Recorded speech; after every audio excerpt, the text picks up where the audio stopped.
I recently read the book The Compound Effect by author Darren Hardy. To understand what the compound effect is, let's play out a little scenario. Now pretend someone offered you the following. Put in 30 minutes a day, the same time every day, to push your skills and show improvement. At the end of the first week, you'll get $10, with a 10% raise at the end of each week if you consistently put in the time day after day. Or, you were offered $5,000 to put in the same amount of time, but you don't need to do it on a consistent basis, and you don't need to improve your skills. You can just use your existing skill set. Now, which would you take? Let's say you took the first option and your friend takes the second. You start putting in a small amount of consistent work each day. After an entire month of daily effort, you've made $51.01. Meanwhile, your friend has just cashed in a check for $5,000. After the second month, your friend is rubbing it in your face.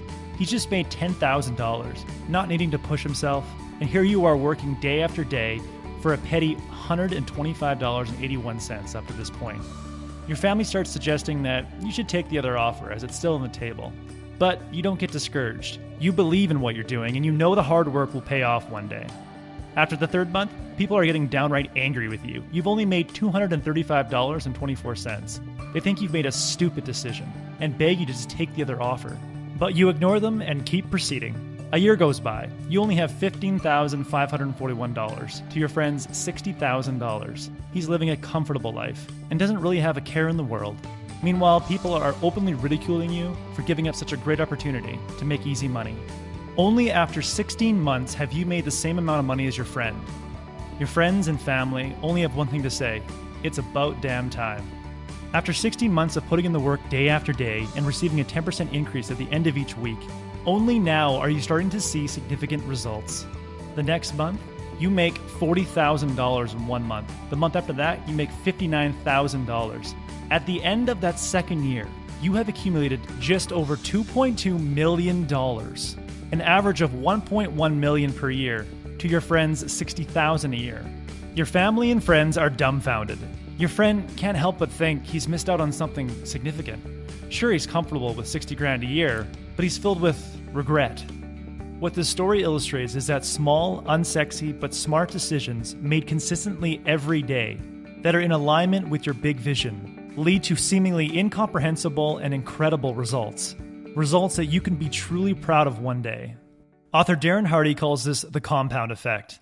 Darren is a multimillionaire, and he's interviewed 6 successful entrepreneurs a month for his magazine Success, and he's found that almost all self-made success uses the compound effect. He says, what's most interesting about this process to me is that even though the results are massive, the steps in the moment don't feel significant. The changes are subtle, they're almost imperceptible. The small changes you make every day offer no immediate result, no big win, and no obvious I told you so payoff. So why bother? It's hard not to think this way when we live in a culture that promotes what Darren calls a microwave mentality. We expect instant downloads, fast food, and same-day shipping. To stay true to the compound curve, we need to trade the need for immediate results for immediate alignment with our core values. Darren says your core values are your internal compass, your guiding beacon, your personal GPS. They act as the filter through which you run all life's demands, requests, and temptations, making sure they're leading you towards your intended destination. Getting your core values defined and properly calibrated is one of the most important steps in redirecting your life towards your grandest vision. When you know that what you're doing from moment to moment, that the choices and decisions that you're making from moment to moment are in alignment with your core values, you stop needing to have instant results show up in your life. You are content in knowing that you are becoming the person that you want to become. To discover your core values within your work setting, complete the following exercise. Think of someone successful within your field or the field you want to work in that you respect. Then ask yourself what key attributes most contribute to their success. When I do this exercise, I think of people that are curious, love learning, and push themselves to produce great things in the world. Therefore, my core values in work are learning and creating things that challenge the status quo. Now it's my duty to know if my actions are in alignment with my core values. So I need to monitor every single choice that I make while working. Darren says that most of us are sleepwalking through our daily choices. Half the time we're not even aware that we're making them. To make sure that I am aware of my choices, during my work hours, I've started writing down every work-related decision that I make.